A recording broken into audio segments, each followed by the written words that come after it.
Hi guys! For today's video, for the Haggard ang person dahil naglalakad tayo. Nilakad lang namin guys mula Bungkag hanggang dyan sa Baybay. Medyo malayo-layo siya. Actually, malayo talaga siya.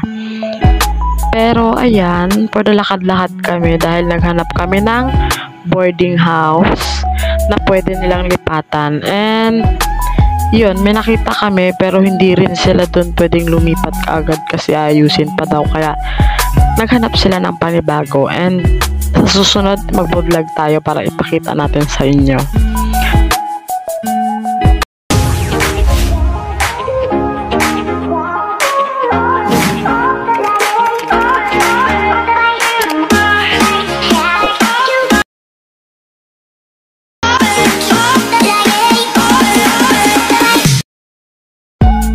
So yun guys, nakarating na tayo dito sa Baybay. Ayan na siya. And sobrang sikat itong pasyalan na to dito sa amin sa Puerto Princesa.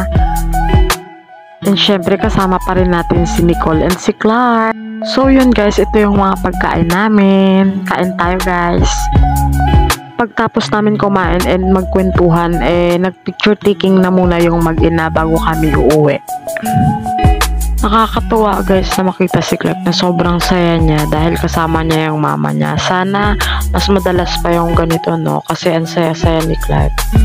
So yun guys, nung pauwi na nga kami, meron kaming shop na nadaanan na nagtitinda ng mga isda na may kulay-kulay. So yan, dumaan muna kami para tumingin si Clark dahil natutuwa siya. So yun, dito ko na tinatapos yung vlog. Please like, share, comment, and subscribe!